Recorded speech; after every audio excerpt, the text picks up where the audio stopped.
Yesu Yesu arakora arakora nugutarasubizwa nuza kukumutima Yesu arakora. Ben na Chance ni inshuti zacu by'umwihariko kandi cyane. So hanyuma rero bikiyongeraho umugisha nyine twagiriweho kugira ngo baduhamagare bifuza ko tuzafatanya. Byaratunejeje kandi turi kubyitegura neza, numva bizagenda neza rwose. Nzafata ibimungisha Imana bigira impamvu yo kuyegera, zaririmbi zo kunesha ngeze ku musozo w'urugendo, ntabwo nzicuza kugukurikira mfite impamvu zibifatika. Akiva mu mva akazamurwa yahise anyoherereza umufasha kumbungabunga, urukundo nkunda ntakirusumba, erega ni narwo ncungiraho ndubuze napfa. Akiva mu mva akazamurwa yahise anyoherereza umufasha kumbungabunga, urukundo nkunda ntakirusumba, erega ni narwo ncungiraho ndubuze napfa. Iyo nyubako yiza kuba umuntu nta kabuza ari kugusaba kuyisiga amarangi ya Beta Paints, kuko ariyo yongerera agaciro nayo ikaguhesha ishema mu bandi. Ngaho rero yibere mu cyimbo, umurimbo wayo ubushinge Beta Paints, uruganda nyarwanda dukesha amarangi yuje ubuziranenge aryoshye aho dutuye n'aho dukorera. Hari ay'amazi n'ay'amavuta nka Silk Vinyl, Weatherguard, Fast Dry, Epoxy, Wallmaster n'andi adakangwa n'imihindagurikire y'ikirere. Dufite n'asigwa ku byuma no ku modoka. Niba hari n'ubundi bwoko bw'irangi wabengutswa ahandi, duhe komande. Ikoranabuhanga ryacu ritunganye mu kanya nk'ako guhuya. Mu Rwanda kandi twihariye gukora amastike nziza z'ibyuma n'iz'ibirahuri. Produit za Beta Paints murazisanga mu gihugu hose, naho kurangura ni Remera ya ruguru ya gare ku Muhima hateganye na Hotel Kapi, mu Gakiriro ka Gisozi hafi y'Umukindo House. Hari kandi ni Rubavu hafi y'urusengero rw'Abadive, i Musanze ni Rusizi. Ariko n'uwaba ari ahandi mu gihugu hose ashaka kurangura produit za Beta Paints tuzimugezaho kandi tukamutwaza ku buntu. Ku bindi bisobanuro iyambaza telefone n'urubuga rwacu ubona kuri screen yawe. Beta Paints, best quality, best price, good services. Abivuze njyewe nitwa Ben. Uyu mudamu mwiza mureba hanga nawe yitwa Chance. Akaba ari we unyungirije muri iyi ministeri yo mu rugo y'umuhamagaro. Mbanje mu by'ukuri kubashimira abantu mwese muri hano, abanyamakuru batandukanye baturutse mu binyamakuru bitandukanye. Muri abantu b'agaciro kandi muri umugisha kuri twe, ndetse muri abantu bafasha cyane mu gukwirakwiza ubutumwa bwiza Imana yadushizemo. Ndabizi tutabafite mu by'ukuri bushobora kugarukira hafi. Kuba rero tubafite Imana yarabaduhaye, mu by'ukuri mwumve ko tubashimiye, muri abantu b'agaciro. Hanyuma uyu munsi nk'uko abenshi babizi, turimo turategura igitaramo, nakwita igitaramo kinini cyacu. Ubwo hari ibindi twabanje gukora mbere, ariko urwego byari biriho narwo rwari rwiza, ariko iki ni igitaramo ntekereza ko ari igitaramo kinini kuri twe. Turimo dutegura kuri Pasika twise Easter Jubilee Music Gathering, kubera impamvu ebyiri. Ahanini urebye ni ukubera impamvu ebyiri. Impamvu ya mbere ni ukugira ngo twese hamwe nk'abanyarwanda n'abanyarwandakazi twizihize gupfa no kuzuka k'umwami wacu Yesu Kristo. iyo niyo mpamvu ya mbere nyamukuru. Impamvu ya kabiri ni ukugira ngo muri icyo gitaramo nanone tuzabashe mu by'ukuri kugaragariza abantu Imana yacu itari iy'abandi, itari iy'abo tujya dusoma muri Bibiliya, iyacu twiboneye anye nayo nayo twiyereka mu buryo butandukanye. Ubwo ngubwo ndavuga ngo ni mu buzima bwacu, ni Imana yo mu buzima bwacu, Imana yo mu rugo rwacu, uburyo tubanye nayo, uburyo dukorana nayo, uburyo tugenda nayo, nabwo ni ikindi gice cya kabiri cyatumye ahanini tuvuga ngo tugomba gukora kino gitaramo. Ubu rero imyiteguro irarimbanyije, bimeze neza ku ruhande rwacu, tumeze neza, ibitureba tugomba gutegura turimo turashyiraho agataci ka nyuma kugira ngo ku cyumweru hazagere tumeze neza, kandi na sante tumeze sawa, nta kurwara, nta n'ugomba kurwara, nta n'uwemerewe kurwara mbere yo ku cyumweru. Wenda nyuma natwe turi abanyamubiri nk'abandi, dushobora kurwara cyangwa tukarwara n'umunaniro, ariko sante yacu imeze neza, naho ubuzima bw'umwuka nabwo bumeze neza, imyiteguro imeze neza. Nababwira iki? Ndimo ndumva ku cyumweru haturambiye. Murakoze cyane. Sinzi niba turakomeza kugenda tuganira, ntarabarekura gato ngo tweza. Sinzi niba chance hari mikro yo ko muri Zaburi, kugira ngo abanze bumve yuko amajwi ameze neza atarimo ka gripe. Ako ndabizi muraza ko gakenera media. Atuye inyuma y'ibihe, arutitangira nubwo ibihe byahinduka, we ntibimukoraho. Yesu arakora, Yesu arakora, arakora, subizwa nuza kuku umutima. Yesu arakora. Thank you. Barakoze cyane, amashyi menshi cyane. Yanyemerera uwabajije wa mbere ikibazo cya mbere yabazaga kuri alarme. Alarme ni cya kabiri. Gospel yatunga umuntu.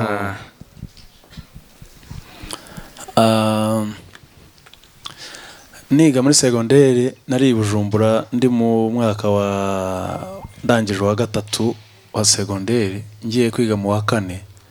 Noneho niho twafatiraga section, niba mubyibuka abantu bize hambere, twazifataga tugeze mu wa kane.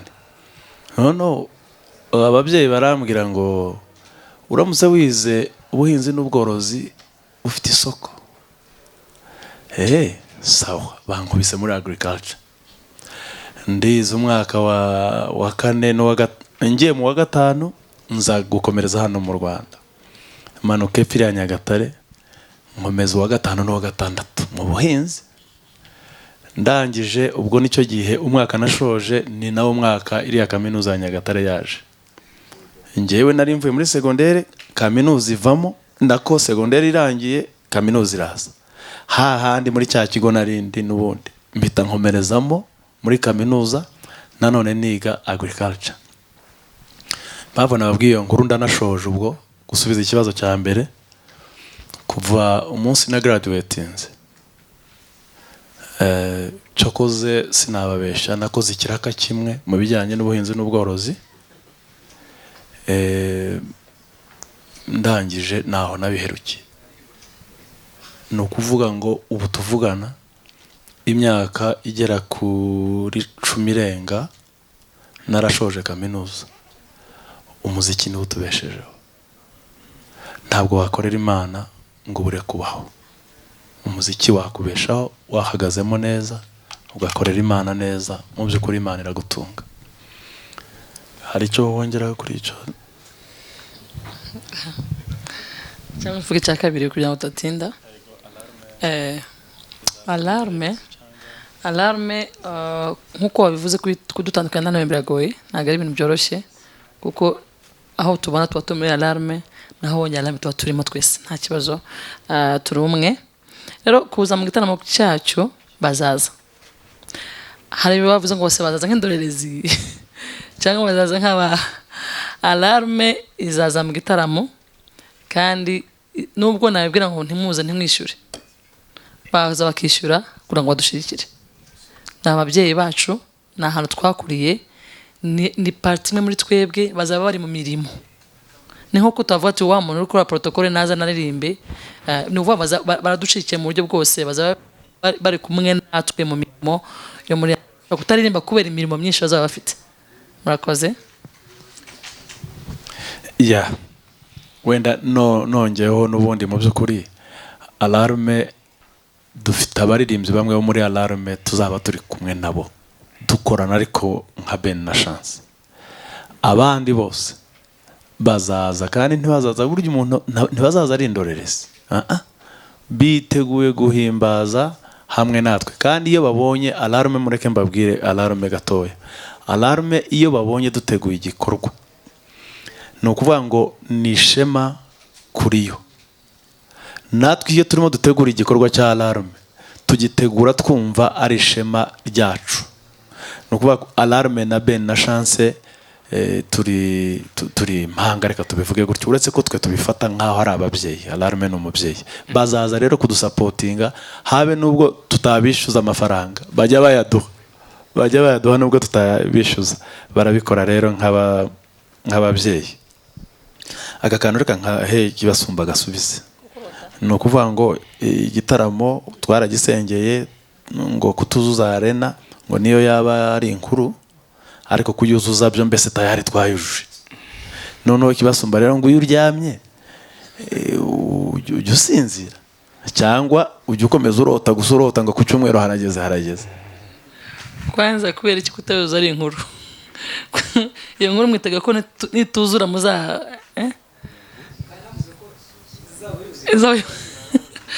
murakoze cyane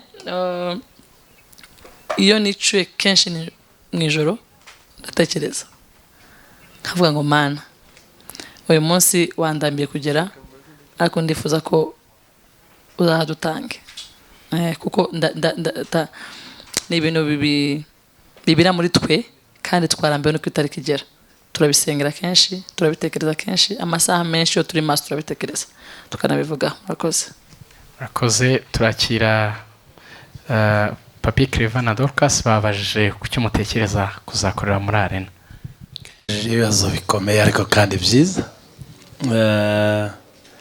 mu by'ukuri twebwe uburyo tubitekereza iki gitaramo gishobora kuzaba tuzacevaluatinga mu buryo bubiri niba ari byo wenda mwari mwise intsinzi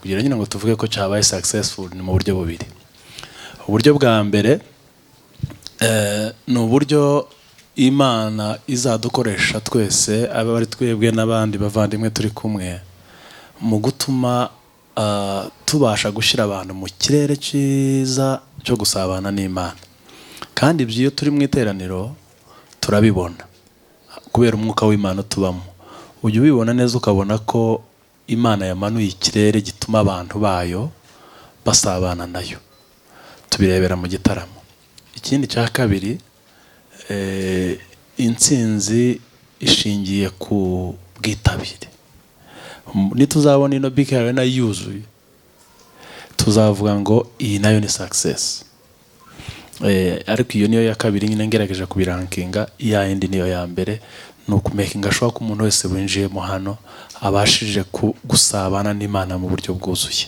naho niho tuzabirebera sinzi niba hari icyo yakongeraho cyangwa niba navuga no ku kindi gikurikiyeho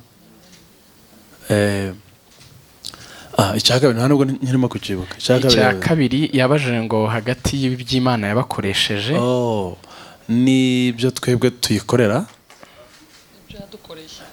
ibyo yadukoreye n'ibyo yadukoresheje ibyo duha agaciro ni ibihe nibihe biremereye mu by'ukuri iby'Imana idukoresha nibyo biremereye. Uti kubera iki? Ndabaha urugero rw'indirimbo imwe yacu. Imana yadushoboje kuyandika kubw'impamvu z'uko twari tumaze kwibaruka umwana wacu, umukobwa dufite w'imfura yacu ubu ngubu. Dukora indirimbo yitwa Yesu arakora, sibyo? Ariko nubwo twayikoze, nubwo mvuze ngo dukora, ariko n'Imana yayidukoresheje, yayitwinspire. Ni ukuvuga iyo ndirimbo yagize impact zirenze impact umwana wacu dufite azagira wenda, sibyo? Ni ukuvuga ngo umwana ni icyo Imana yadukoreye, ariko iyi ndirimbo ni icyo Imana yadukoresheje. Irimo irazana rero impact mu buzima bw'abandi bantu kuruta wenda impact umwana wacu ubu ngubu arimo kuzana. Ikiremereye kuri twebwe, akunda no kubivuga we, wenda yari no kubyivugira, akunda kuvuga iyo arimo kuvugana n'abana cyangwa basengera, agira gute, akunda kuvuga ati mwabana mwe ndabakunda cyane, ariko nkunda Imana yabampaye kubarusha. Akunda kubibwira abana, ndabakunda cyane ariko Imana yabampaye irakomeye. Rero muri make icyo Imana idukoresha nicyo tujya twumva kiremereye kurenza icyo yadukoreye. Nubwo nabyo tuba tubikeneye byinshi, ariko nuko nabasha kubisubiza. Ndongera akantu gato ku kibazo cya mbere.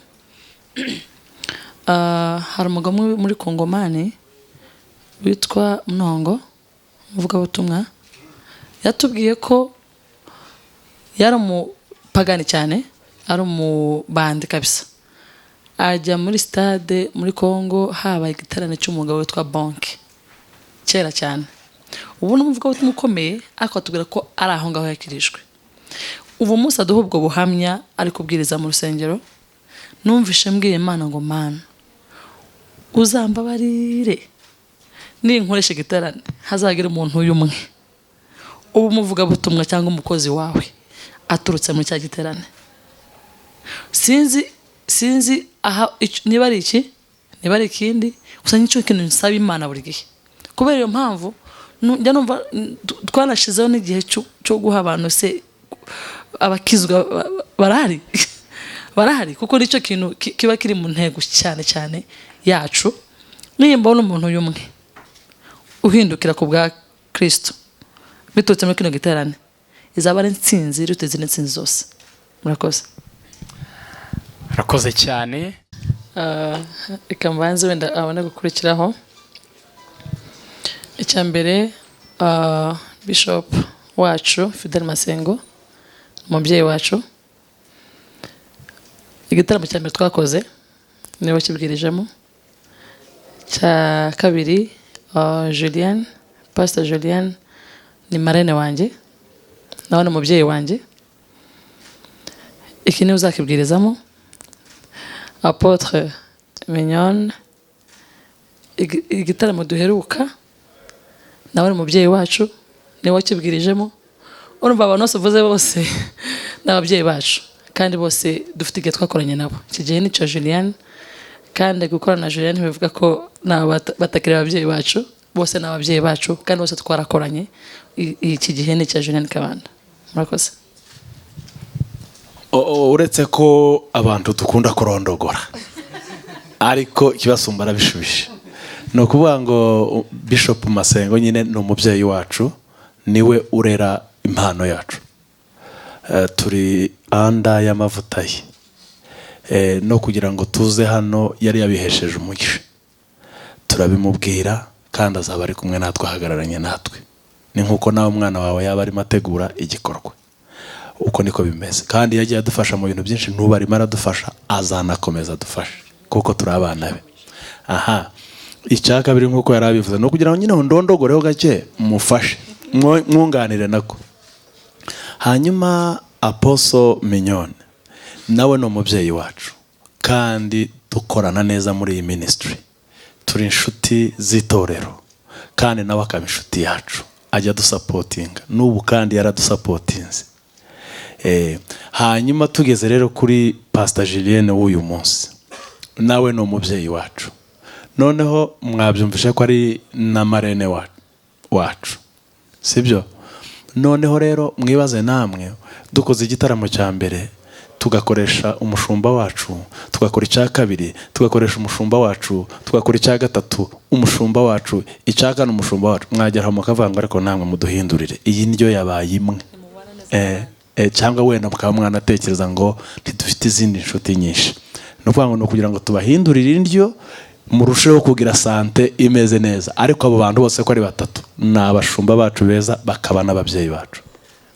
Arakoze cyane. Mu kizaba ku cyumweru, niba hari n'umuntu utaragura tiki uyu munsi, kubera iki ashobora kuba yagura tiki? Ni iki kirimo? Ni utuye dushya? Niba hari n'itandukaniro n'andi makonseri mwagiye mugira mu bihe bishize, mutubwireho gato ku buryo byatera amatsiko cyangwa se byatuma umuntu aza. Murakoze.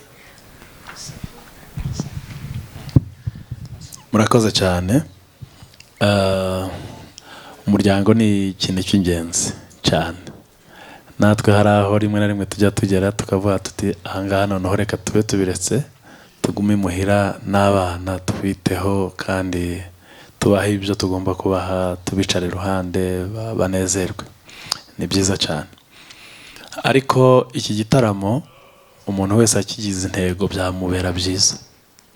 Umuntu wese ukunda Imana n'umuntu wese ukunda umuziki mu buzima busanzwe, kuko buri wese burya akeneye nosyo y'umuziki mu mibereho ye. Buriya hari indirimbo uzatera umusaza ukabona adafite imbaraga zo kubyina, ariko ukazajya ubona agira atya. Buriya nyine ni ubwoko bw'umuziki nawe aba bukeneye, aba ari umusaza, umukecuru. Iyi gahunda z'imiryango zishobora gukomereza ku wa mbere, ariko muri iki gitaramo kubera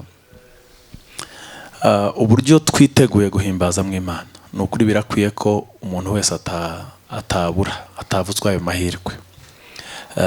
Dufite umuziki uteguye neza, ariko cyane cyane dufite Imana izawukoreramo. Ikindi cya kabiri, ku munsi wa Pasika ku bakristo ni umunsi mu by'ukuri ugira ubusobanuro buri deep ku bakristo cyane cyane. Uretse ko tudatumira abakristo gusa, turatumira ndetse n'abatarizera. Umunsi wa Pasika rero ni umunsi twebwe tujya tubara nk'umunsi utuma habe n'izindi ndirimbo turirimba njyewe na madame cyangwa Papi Clever na Dorcas n'aba bana Alicia na Germaine. Impamvu abantu gutyo ureba bari muri iyi ministry, intandaro ni mwipfa n'izuka rya Kristo, kuko Yesu yahera mu mva. Mu by'ukuri ntituba dufite izi ndirimbo. Rero kuza kwizihiza no kureba, hari ahantu ujya usoma muri Bibiliya ugasanga ngo Yesu yaragiye ngo agera mu gashamba k'i Getsemane, ngo agereyo arasenga kugeza aho ngo abira ibyuya biraza, ngo bigera naho atangira kubira ibyuya by'amaraso, ngo bigera naho abumbura n'akanwa abwira Imana ngo Mana, ndareba aha hantu ngiye kunyura harakomeye, nimba bishoboka uhansimbutse. Urumva bisa nkaho Yesu yarafashe nk'icyemezo cyo kwisubiraho. Mumbwire rero nkamwe bantu b'Imana muri ahangaha, Yesu yaza gucika intege akanisubiraho, tuba turi he? Nta Ben na chance bari kuba barimo kuririmba. Rero kuri Pasika rwose ni umunsi abakristo n'abatari abakristo dukwiye guhura, tukizihiza gupfa no kuzuka kwa Kristo twese turi hamwe, hanyuma n'izindi gahunda tukazijyamo ku wa mbere. Yesu abamugisha cyane. Cyane ko ku wa mbere ari konje. Mu byo twari twabajijwe kivuga ngo se ngo Pasika ngo turayifashe turayibohoje. Yaba Yesu yatwumvaga ngo ayidutize. Mu by'ukuri icyifuzo ni ukuyibohoza, iryo sengesho. Kandi twahoze tubyifuza kera, kuva igihe nyine mwavugaga byaba Patient Bizimana babifite, twese twajyaga tumanuka hariya Expo Ground tukajya nyine kubana na Patient Bizimana baga duteguriye Easter celebration. Ndetse na nyuma yaje Ndasingwa Krizo yakoreye hano bwa mbere, ubundi akorera hariya ku Ntare. None ejo bundi rero sinzi ukuntu twicaye turatekereza, kandi twari dufite akandi kagahunda k'ikindi gitaramo twari dufite ahandi hantu.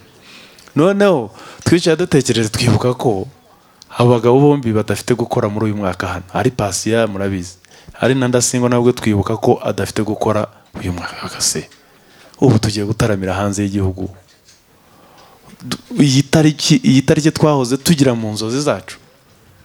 Rero mwa bantu mwe, reka turebe icyo Imana izavuga nko ku wa mbere. Ni ukuvuga ngo igitaramo kizaba ku cyumweru, niteguye kumva icyo Imana izambwira ku wa mbere kibigiye gukurikiraho. Ariko ntekereza ko mu nzozi zacu mu by'ukuri turifuza kuzajya dutaramana n'abanyarwanda n'abanyarwandakazi kuri Pasika, bikazajya biba ari ibintu ngarukamwaka n'isengesho. Yesu niyapuruvinga tuzashima. Murakoze cyane.